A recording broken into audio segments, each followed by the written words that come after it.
Sus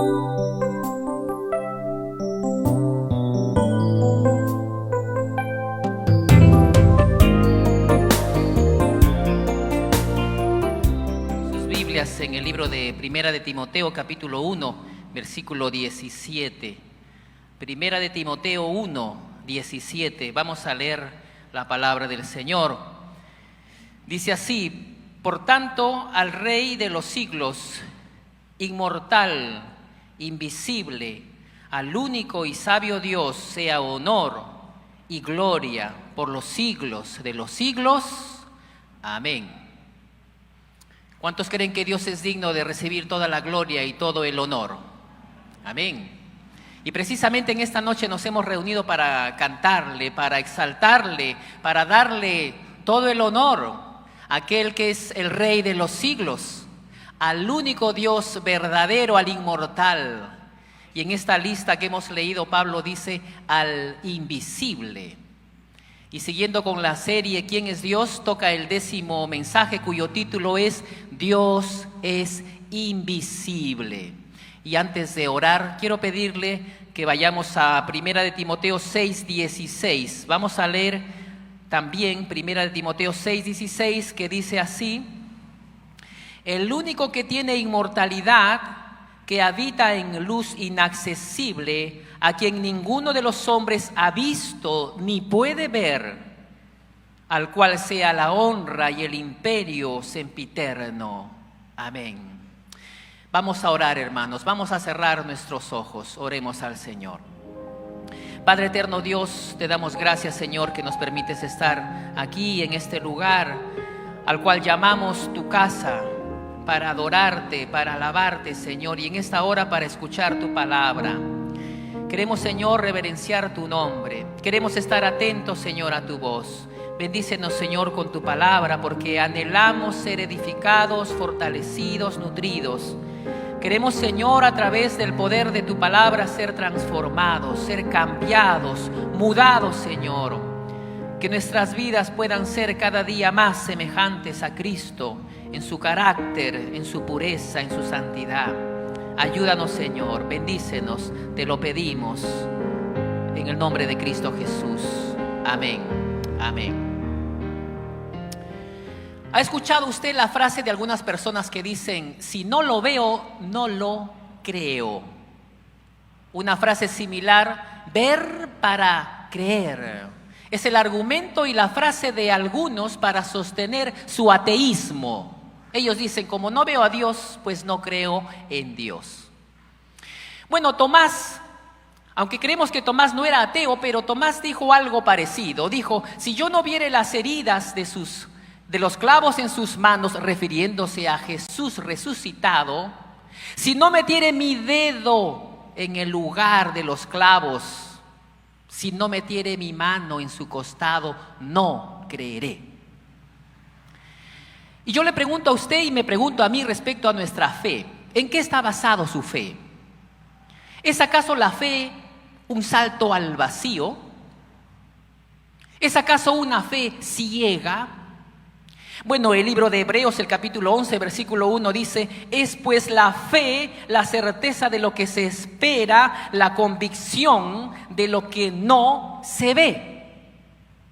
No se ve, pero hay certeza. No se ve, pero hay convicción.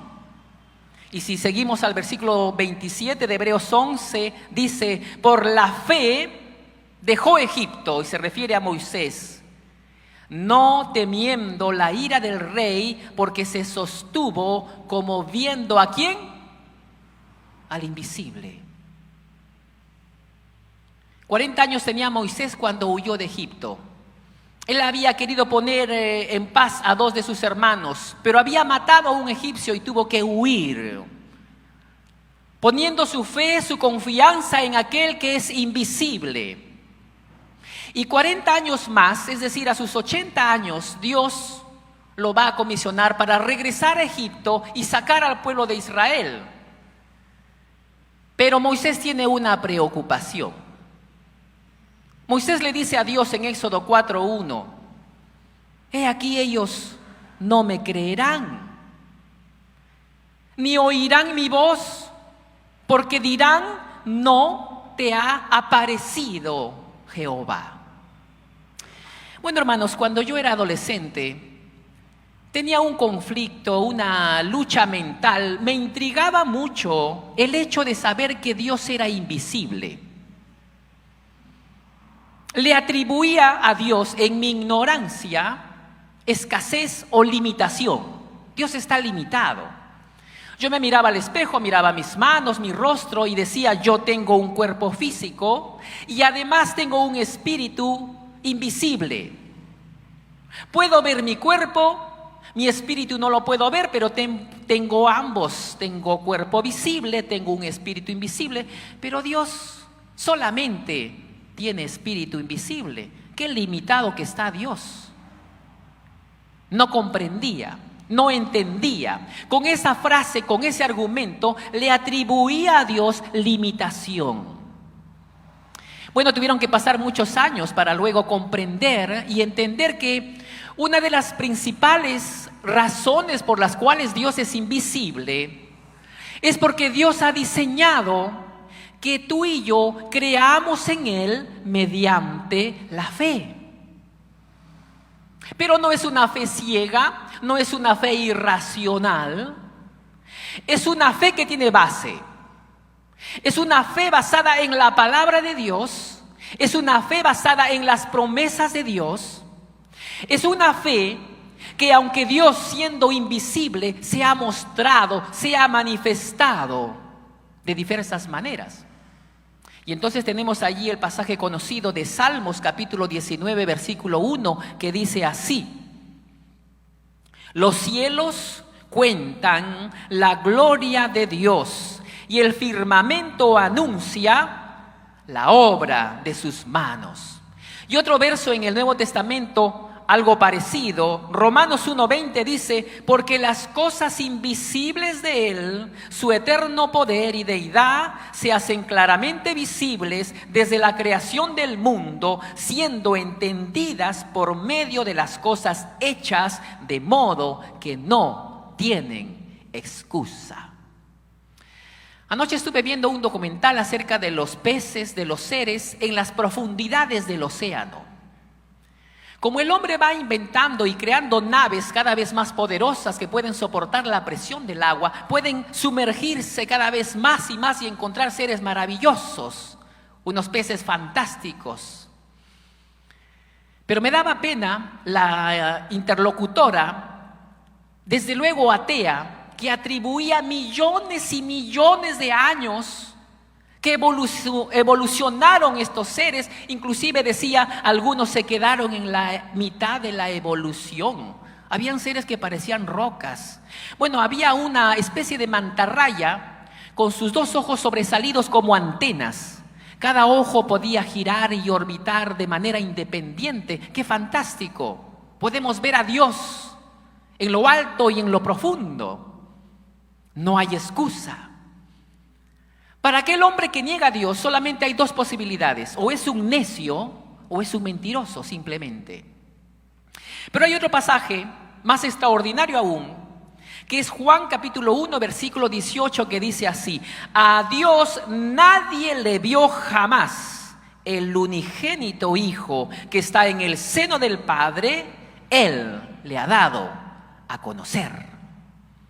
Así que, hermanos, siendo nuestro Dios invisible, se ha dado a conocer, por lo menos de tres maneras: mediante la creación, mediante su palabra y mediante su Hijo enviado. Y precisamente en este mes estamos celebrando la Navidad. Aunque no nos vamos a poner de acuerdo nunca si nació el 25, si nació en abril, si nació en diciembre, el hecho es que vino, nació, se manifestó al mundo. Pero hablando acerca de la invisibilidad de Dios, hermanos, debo decir que por lo menos hay dos aspectos relacionados con la invisibilidad de Dios. Y quiero pasar al primer aspecto. La invisibilidad de Dios está relacionado en primer lugar con su ser espiritual. Repito, la invisibilidad de Dios está relacionado con su ser espiritual. El libro de Juan, capítulo 4, versículo 24 dice así: Dios es espíritu Y los que le adoran en espíritu y en verdad es necesario que adoren. Desde luego no voy a hablar acerca del tema de la adoración. La primera parte del versículo categóricamente dice que Dios es espíritu. Y si Dios es espíritu, es carente de un cuerpo físico. Dios es incorpóreo. Y aunque Dios no tiene cuerpo, en la Biblia vamos a encontrar muchas veces expresiones antropomórficas. ¿Qué cosa es antropomorfismo? Las expresiones antropomórficas es atribuir formas, cualidades, inclusive acciones humanas a lo que no es humano. Y así, por ejemplo, encontramos términos como los ojos de Dios, el brazo de Jehová, la mano, los pies.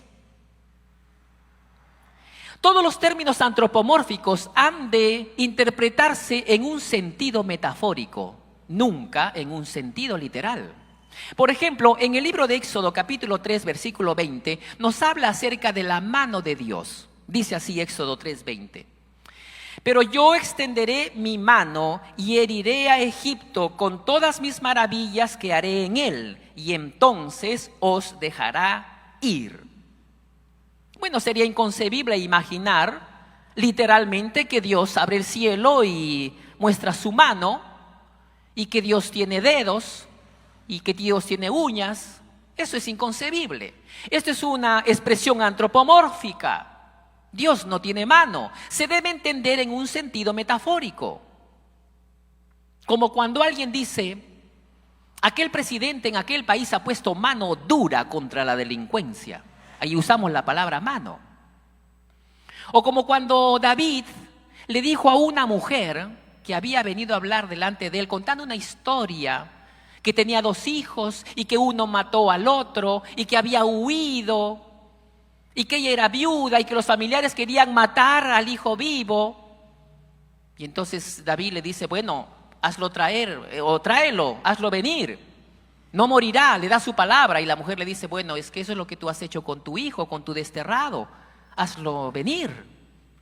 Y David le dice: dime una cosa, en todo este asunto no está la mano de Joab. O sea, la mano quiere decir la intervención de Joab. Cuando vemos la mano de Dios, está hablando de la intervención de Dios. Por eso que esto es un término antropomórfico. Otro término antropomórfico, tenemos los ojos de Dios o los párpados. Salmo capítulo 11 versículo 4 dice: Jehová está en su santo templo, Jehová tiene en el cielo su trono, sus ojos ven, sus párpados examinan a los ojos de los hombres. Esto no es literal. Dios no tiene ojos, ni córnea, ni iris, ni párpados, ni pestañas. No. Estos son términos antropomórficos. Deben entenderse metafóricamente. Lo que quiere decir es que Dios simplemente lo conoce todo. Pero no es que tenga ojos como tal, porque no tiene un cuerpo físico. Y así, hermanos, podríamos hablar de los pies y etcétera, etcétera, muchos textos, pero no solamente de las partes del cuerpo, sino que antropomorfismo también se refiere a acciones humanas, como por ejemplo una acción antropomórfica es descender. Fíjese lo que dice en Génesis capítulo 11 versículo 5. Génesis 11:5 dice: y descendió Jehová para ver la ciudad y la torre que edificaban los hijos de los hombres. ¿Descendió? ¿Desciende Dios? Como van a descender nuestros hermanos que están ahí arriba al terminar el culto, así desciende. Es decir, ¿Dios está arriba? No, es una acción antropomórfica. ¿Qué quiere decir? Dios se manifestó simplemente. Dios estaba presente desde el día 1 y desde que ponían el primer ladrillo en edificar esa torre, pero no se manifestaba. En el momento que Dios se manifiesta, se emplea esta acción de antropoformismo, de descender. Dios desciende. Veamos otra acción antropomórfica: inclinarse, abrir los ojos, oír. Isaías 37:17 dice: inclina, oh Jehová, tu oído y oye. Abre, oh Jehová, tus ojos y mira. Y oye todas las palabras de Sennacherib, que ha enviado a blasfemar al Dios viviente. Fíjense, abre tus ojos. ¿Acaso Dios tiene los ojos cerrados? No, esto es una acción antropomórfica. Una acción más, acordarse. Éxodo 2:24 dice: y oyó Dios el gemido de ellos y se acordó de su pacto con Abraham, Isaac y Jacob. ¿No le causa a usted eso un poco de extrañeza? Se acordó Dios, o sea, ¿se había olvidado Dios? Como cuando nuestro hermano se olvida del aniversario de bodas, en su matrimonio, se olvida el hermano o la hermana. ¿O tiene Dios mala memoria, que entonces se acordó por fin? No, son expresiones de acciones de hombre, ¿no?, que se le atribuye a Dios sin ser él un cuerpo, sin poseer él un cuerpo físico. Bien, entonces, hermanos, todas estas son expresiones antropomórficas, acciones claramente figurativas, que deben entenderse en un sentido metafórico. Entonces, hermanos, he dicho que el primer aspecto de la invisibilidad de Dios está relacionado con su ser espiritual. Dios es espíritu, carente de un cuerpo. Y aunque en la Biblia encontramos frases o expresiones antropomórficas, estas deben entenderse en el sentido metafórico. Y ahora veamos un segundo aspecto de la invisibilidad de Dios. La invisibilidad de Dios está relacionado con uno de sus atributos incomunicables, y me refiero al atributo de su omnipresencia. Esto quiere decir que Dios está en todas partes a la vez. Y ahí tenemos la cita bíblica de Jeremías 23:24. Dice así Jeremías 23:24: ¿se ocultará alguno, dice Jehová, en escondrijos que yo no lo vea? Es una pregunta, ¿no? ¿Podrá esconderse alguien? Respuesta: no. Una respuesta tácita: no. Otra pregunta en ese mismo versículo: ¿no lleno yo, dice Jehová, el cielo y la tierra? Respuesta tácita: sí, tú lo llenas todo. Y otro versículo, o varios versículos, en el Salmo 139 del 7 al 12, es una porción clave y clásica que nos habla acerca de la omnipresencia de Dios, donde el salmista dice así, versículo 7, Salmo 139: ¿a dónde me iré de tu espíritu? ¿Y a dónde huiré de tu presencia? Si subiere a los cielos, allí estás tú. Y si en el Seol hiciere mi estrado, he aquí, allí tú estás. Si tomare las alas del alba y habitare en el extremo del mar, aún allí me guiará tu mano y me asirá tu diestra. Si dijere, ciertamente las tinieblas me encubrirán, aún la noche resplandecerá alrededor de mí. Aún las tinieblas no encubren de ti, y la noche resplandece como el día. Lo mismo te son las tinieblas que la luz. Es decir, no hay lugar donde podamos escondernos de Dios, ni siquiera apagando la luz. Usted apaga la luz y usted no vaya a creer que Dios no lo ve. Haré algunas preguntas. ¿Se encuentra Dios en los lugares de culto de sectas falsas? Aunque es una redundancia decir secta falsa. ¿Está Dios allí presente? ¿O está Dios presente cuando una iglesia cristiana se divide? Cosa triste y lamentable que ocurre a veces, que no debería, y se van los rebeldes, no se van, se llevan las sillas, se sacan el inodoro y se van, y el pastor dice: no se vayan porque Dios no está allí. Aquí está Dios, allá no está Dios con los rebeldes. Otra pregunta: ¿está Dios en las cantinas, en las discotecas? O una pregunta más fuerte: ¿está Dios en el infierno? Debemos, hermanos, tener claro que Dios sea invisible no significa que Dios no está en ciertos lugares.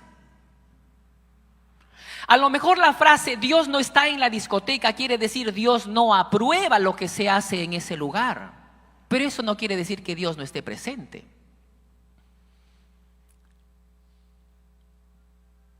Dios está en todas partes, hermanos. Aún en los lugares más sombríos, aún en los lugares más tenebrosos, aún en aquellos lugares donde el hombre blasfema a Dios, pero está en silencio, es paciente, hasta el día en que manifestará su ira contra aquellos que blasfeman su nombre. Aún en el mismo infierno, por la eternidad estará la presencia de Dios. El terror y el pavor más grande del pecador en el infierno no será solo el hecho de estar en el infierno, sino el pavor que tendrá de la presencia de Dios airado contra él por toda la eternidad. Bien, ahora quisiera responder a una pregunta. ¿Qué significa que Dios es invisible? Y aquí yo quiero citar a lo que dice Wayne Grudem. Grudem dice así, a la pregunta, ¿qué significa que Dios es invisible? La invisibilidad de Dios quiere decir que nosotros jamás podremos ver la esencia total de Dios en todo su ser espiritual y sin embargo, Dios se nos muestra mediante cosas visibles y creadas. Y yo le añadiría algo a lo que Grudem dice. Y voy a repetir, Grudem dice, la invisibilidad de Dios quiere decir que nosotros jamás podremos ver. Yo le añadiría que en esta vida, en este cuerpo y con estos ojos creados, físicos, jamás podremos ver. Porque hay una cierta luz, en 1 de Juan capítulo 3 versículo 2 dice que, amados, aún no se ha manifestado lo que hemos de ser, pero cuando Él se manifieste, seremos semejantes a Él porque le veremos tal como Él es. Así que en esta vida y en este cuerpo y con estos ojos, ninguno podrá ver jamás la esencia total de Dios, todo su ser espiritual.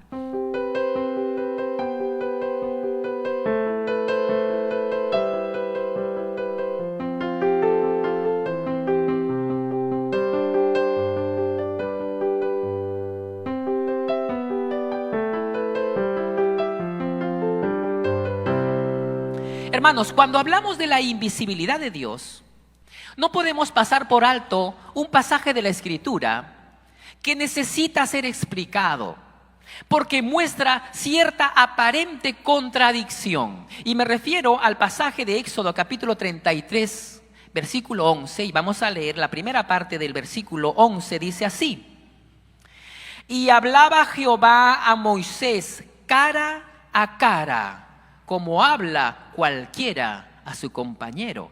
Y si nos vamos al versículo 20 de Éxodo 33, dijo más: no podrás ver mi rostro, porque no me verá hombre y vivirá.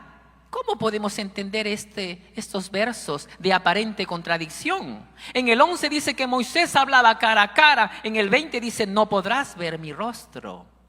Bueno, vamos a leer toda la porción desde el versículo 18 al 23 para tener un panorama más amplio de lo que está ocurriendo aquí. El versículo 18 dice así: él entonces dijo, y se refiere a Moisés, entonces dijo: te ruego que me muestres tu gloria.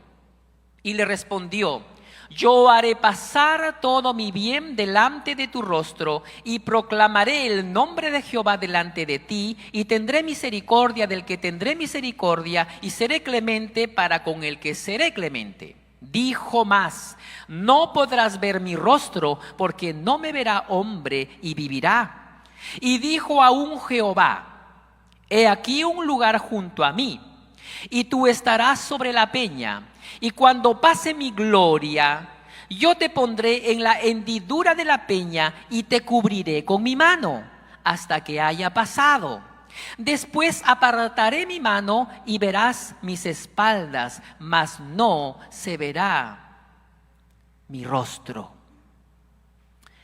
Estoy seguro, hermanos, que varios de nosotros al leer esta porción nos hemos imaginado esto de manera literal. Y yo también lo hacía por mucho tiempo.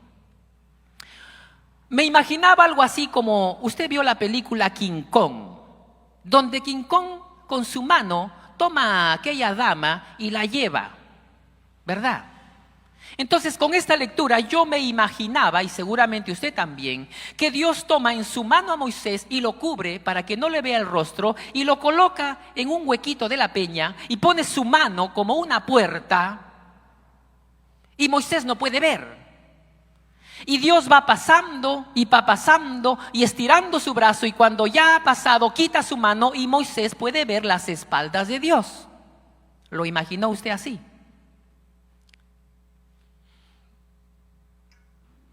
Si Moisés hubiera tenido un celular, inmediatamente le tomaba una foto a las espaldas de Dios, o se tomaba un selfie para luego presumir, miren, al menos vi la espalda de Dios. Nada más alejado de la verdad. Ya he dicho, hermanos, hace un momento, que en la Biblia vamos a encontrar expresiones antropomórficas. Y aquí claramente encontramos esto, antropomorfismo. Las palabras rostro, mano, espalda, son claramente términos metafóricos, simbólicos, que nos ayudan a nosotros, los hombres mortales y finitos, a comprender algo de la gloria de Dios que es inmortal e infinito. Bueno, empecemos con Éxodo 33:11, que se leyó al inicio. Dice, hablaba Jehová a Moisés cara a cara, como cualquiera que habla a su compañero. ¿Qué significa esto?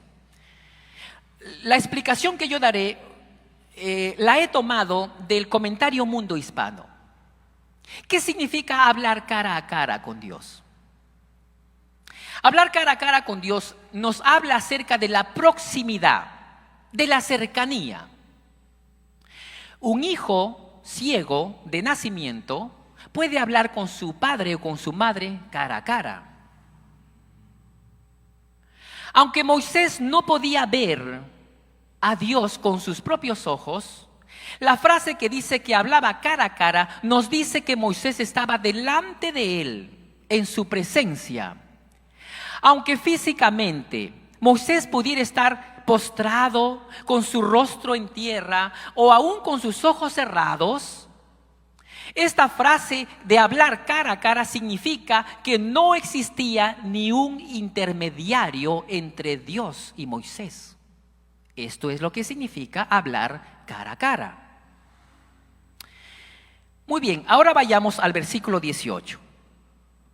El versículo 18 lo leemos una vez más y dice, Él entonces dijo, te ruego que me muestres tu gloria. De acuerdo al versículo 18, yo le pregunto, ¿qué es lo que quería ver Moisés? ¿Qué está pidiendo Moisés ver? Moisés quiere ver la gloria de Dios. Ese es el pedido de Moisés. Quiero ver tu gloria. La palabra gloria del hebreo kavod significa peso, pero solamente en el sentido figurativo. En el mejor sentido, kavod significa esplendor, majestad y honor. Este pedido de Moisés no era un simple capricho de curiosidad, como si se tratara de un chismosito que quiere ver algo, quién pasa por ahí o quién es él. No. Este pedido se trata de una manifestación sincera, de un anhelo profundo de Moisés de poder conocer la majestad y el honor de Dios. Y ahora veamos el versículo 19. Y le respondió, yo haré pasar todo mi bien delante de tu rostro y proclamaré el nombre de Jehová delante de ti. Y tendré misericordia del que tendré misericordia y seré clemente para con el que seré clemente. La gloria que Dios le mostraría a Moisés, de acuerdo al versículo 19, está relacionado con 4 palabras: bien, nombre, misericordia y clemencia. Te mostraré todo mi bien. Escucharás mi nombre porque proclamaré mi nombre. Seré misericordioso y seré clemente o compasivo, como dice otras versiones. Esto es lo que Dios le mostraría a Moisés. Pero en el versículo 20 y también en la parte última del versículo 23, Dios le advierte y le dice: pero mi rostro no podrás ver. ¿Qué significa esto? La palabra rostro significa la totalidad de una persona, muchas veces, y otras veces significa encontrarse con una persona. Eso significa ver el rostro. Como cuando Jacob envió presentes a Esaú para apaciguar la ira. Recuerde, Jacob dijo: enviaré estos presentes a Esaú para apaciguar su ira, estos presentes que van delante de mí, y entonces veré su rostro. Lo cual quiere decir, entonces me encontraré con él. Así que la palabra rostro significa la persona total. Y esto es de lo que Moisés estaría privado. Así pues, mirando estos 2 versículos, el 19 y el 20, Dios sí se mostraría a Moisés, pero no se mostraría totalmente. Mostraría algo de su gloria, pero Moisés no podría conocerle totalmente la gloria de Dios. Ahora bien, cuando Moisés recibe esta palabra: mas no podrás ver mi rostro, ¿qué significa que Moisés no podía ver su rostro? No podía ver su rostro significa que Moisés no podría conocer a Dios de manera absoluta. Que Moisés no podría comprender jamás la profundidad de la naturaleza de Dios. Que Moisés, aunque tenía el privilegio de estar delante de Dios, jamás podría conocer a Dios como Dios lo conocía a él. Y en ese sentido, hermanos, todos nosotros y todos los mortales jamás podremos ver a Dios cara a cara. Es decir, no podremos conocer la totalidad de Dios. Siempre habrá algo más para conocer de Dios. Siempre habrá una revelación más y cada vez más de parte de Dios para ti y para mí. Y es por eso que cada día debemos acercarnos a leer y a estudiar y a conocer a Dios. No existe hombre en la tierra que pueda decir: yo lo conozco todo de Dios. Eso es falso. Ahora bien, los versículos 22 y 23 nos dicen que Dios pondría a Moisés en una hendidura de una peña y que pondría su mano y que luego quitaría su mano y Moisés vería sus espaldas. ¿Qué significa esto? ¿Qué significa la frase poner la mano y luego quitar la mano? Esta expresión significa que Dios a veces está oculto y a veces se muestra. Con la nación de Israel, Dios se mantuvo oculto por 400 años. Y de repente se mostró. Y de repente Israel conoció a su Dios. Y de repente los egipcios conocieron al Dios de Israel. Por 400 años los egipcios jamás vieron al Dios de Israel. Ni siquiera Israel vio su propio Dios, porque estaba oculto. Pero de repente se muestra. Y en la vida de Moisés, Dios estuvo oculto por 80 años. Y de pronto se muestra. Y esto es lo que ocurre también en tu vida y en mi vida. No sé si te has puesto a meditar. De repente Dios ha estado oculto para ti por 10 años, 15 años, 20 años. Hasta que de pronto se mostró a ti. Y tú viniste a los pies de Dios y le conociste. Y en ese sentido vistes su gloria. Y ahora vayamos a la última frase. ¿Qué significa ver las espaldas de Dios? Esa es la frase más intrigante. Ver las espaldas de Dios significa que siempre se verá la gloria de Dios desde atrás. ¿Cómo así? El Señor Dios Todopoderoso revela su gloria en su manera de actuar en el mundo. De acuerdo al contexto de todo el libro de Éxodo, Dios mostró su gloria en el momento de sacarlos de Egipto de una manera portentosa. Dios mostró su gloria encaminándolos hasta el Sinaí. Dios mostró su gloria dándole sus leyes. Dios mostró su gloria estableciendo un pacto con ellos. Dios mostró su gloria perdonando su pecado, porque había ocurrido una apostasía cuando adoraron el becerro de oro. Aún en su perdón está encerrado en estas 4 palabras: mi bien, mi nombre, misericordia y clemencia. Y todo esto es ver las espaldas de Dios. La gloria de Dios se ve mirando hacia atrás, mirando las cosas que Dios ya ha hecho. Y hasta aquí, hermanos, es lo explicado por el comentario Mundo Hispano. Y ahora yo quiero pasar a hablar un poquito, al menos brevemente, acerca de lo que es una teofanía y también lo que son visiones. ¿Qué son teofanías y visiones? Bueno, una teofanía no es una visión. Una teofanía es diferente a una metáfora antropomórfica. Son 3 cosas diferentes. Ya hablamos de las metáforas antropomórficas. Hablemos ahora de las teofanías. Una teofanía es una aparición visible de Dios, palpable, a través de la segunda persona de la Trinidad.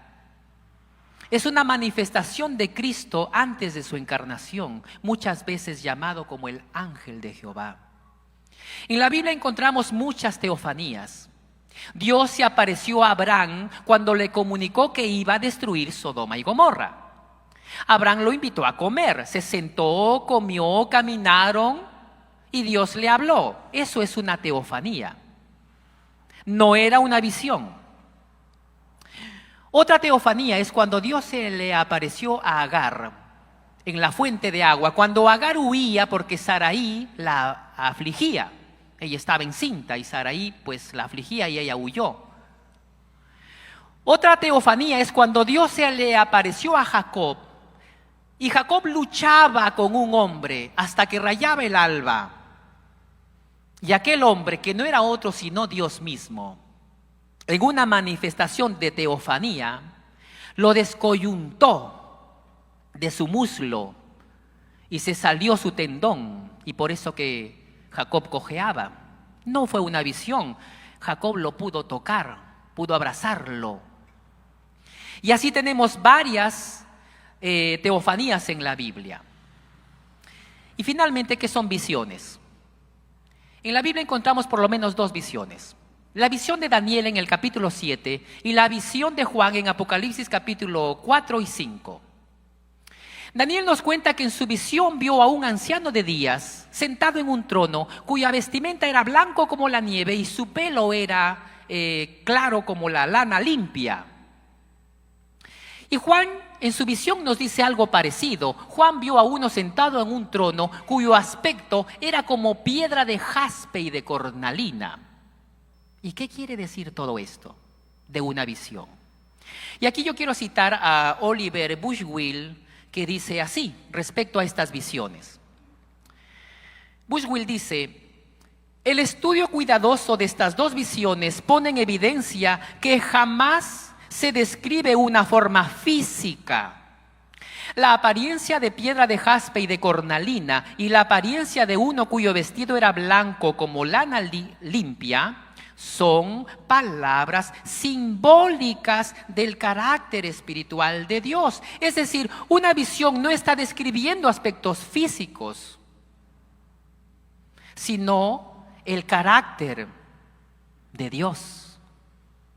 Así pues, hermanos, no es lo mismo una visión, No es lo mismo una teofanía y no es lo mismo una metáfora antropomórfica. Y finalmente, hermanos, para ir a casa, yo quiero citar un versículo que quisiera que usted vaya meditando en este. Y este versículo es como la cereza del pastel. Si usted hasta aquí se durmió, despiértese o despierte a su compañero. Mateo 5:8, vamos a leer. Mateo 5:8. ¿Qué le parece si lo leemos juntos en voz alta? ¿Está bien? A la voz de 3. 1, 2, 3. Bienaventurados los de limpio corazón, porque ellos verán a Dios. ¿Cuántos quieren ver a Dios, hermanos? ¿Usted quiere ver a Dios? ¿Es el anhelo de su corazón ardientemente ver a Dios? Como el anhelo que tenía Moisés de ver y contemplar la gloria de Dios. Vamos a desglosar este versículo en 3 partes. La primera parte, bienaventurado.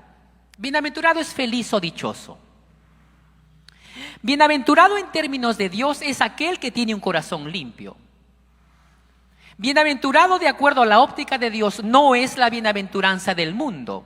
El mundo dice que bienaventurado es aquel que tiene dinero, ¿no? Que tiene una fuerte cuenta bancaria, que puede comprar y viajar. La televisión nos dice que el hombre bienaventurado, o mejor dicho, el feliz, es el que va y compra y compra y compra. Feliz es el que puede, para el mundo, pasar una Navidad pues con un pavo enorme, con panetón, chocolate y muchos regalos. Pero para Dios no es ese el bienaventurado. Desde la óptica de Dios, el feliz y el bienaventurado es el que tiene, y ahora pasamos a la segunda frase, corazón limpio. Los de limpio corazón. El corazón, hermanos, es el asiento de las emociones, de la voluntad, de la mente, de los deseos. No está hablando del órgano que palpita, no, está hablando de lo interior del hombre. El énfasis que Dios hace está en lo interno, en una condición de lo interior, muy opuesto al énfasis que daban los fariseos. Jesús mismo le dijo a los fariseos en Mateo 23, 25, ay de vosotros, escribas y fariseos, hipócritas, porque limpiáis lo de afuera del vaso y del plato, pero por dentro estáis llenos de robo y de injusticia. Y otro pasaje también en el 23, 28, así también vosotros por fuera la verdad os mostráis justos a los hombres, pero por dentro estáis llenos de hipocresía y de iniquidad. Usted sabe, hermanos, de que los fariseos guardaban pues, se fingían guardar estrictamente la ley y hacían rituales ceremoniales de limpieza. Usted ha leído en el Antiguo Testamento que una persona podía quedar inmunda al tocar un cadáver. Tenía que limpiarse, bañarse, lavar sus vestidos, pero eso es un ritual externo. Y aquí Jesús está indicando que la limpieza o el ritual ceremonial de limpieza tiene que ir por dentro, un corazón limpio, donde solamente Dios puede ver. Los fariseos se limpiaban por fuera, muy pulcros, muy limpios, se lavaban las manos a cada rato. Pero dentro había hipocresía, robo, injusticia, iniquidad. Lamentablemente, hermanos, la pureza del corazón no es algo natural del ser humano. Jeremías 17:9 dice, engañoso es el corazón más que todas las cosas y además es perverso. ¿Quién lo conocerá? Bueno, solo Dios. Dios conoce la perversidad de un hipócrita que se muestra limpio por fuera y por dentro está podrido. Hermanos, la pureza del corazón es una virtud cristiana, distinta a la del corazón del mundano. El término limpio significa no mezclado, no adulterado, eso significa limpio. Y aquí quiero mencionar a un teólogo danés y también filósofo llamado Kierkegaard. Kierkegaard escribió un ensayo bajo el siguiente título: La pureza del corazón es el desear una sola cosa. Y Kierkegaard sostiene este ensayo basándose en Santiago capítulo 4, versículo 8, que lo vamos a leer. Santiago 4:8 dice así: Acercaos a Dios y Él se acercará a vosotros. Pecadores, limpiad las manos. Y vosotros, los de doble ánimo, purificad vuestros corazones. Mire la última frase. ¿A quién se le dice, purifica tu corazón? Se le dice a los de doble ánimo, doble ánimo. Por eso que Kierkegaard dice, la pureza del corazón es el desear una sola cosa. Otros autores concuerdan y dicen que únicamente aquel que desea lo bueno, lo establecido por Dios, aquel que desea una sola cosa, está en contraste con el hombre de doble ánimo. Voy a explicarlo de la siguiente manera. Para que usted se pregunte si usted y yo, también me pregunto, si es de doble ánimo o no. Si usted el domingo anhela servir a Dios, cantar, tocar un instrumento, pararse en la puerta, dar la bienvenida, venir a acomodar las sillas. Su anhelo es servir a Dios, pero el lunes su anhelo es servir su carne, sus apetitos carnales. Usted es de doble ánimo. Y yo también. Tener o pensar en una sola cosa, ser de un solo ánimo, es poner en práctica lo que dice Filipenses 4:8. Filipenses 4:8 dice así: por lo demás, hermanos, todo lo que es verdadero, todo lo honesto, todo lo justo, todo lo puro, todo lo amable, todo lo que es de buen nombre, si hay virtud alguna, si algo digno de alabanza, en esto pensad. Jesucristo mismo dijo que nadie puede servir a dos señores. Servir a dos señores pone en el corazón motivos desleales. Tener en el corazón dos señores hace un corazón contaminado.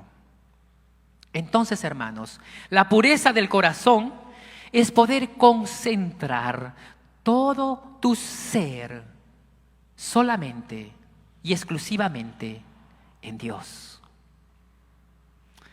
Según el Salmo 24:4, solo el limpio de manos y puro de corazón podrá entrar en la presencia de Dios y contemplarle. Y vamos a la tercera frase del versículo 8, ¿no? Mateo 5:8.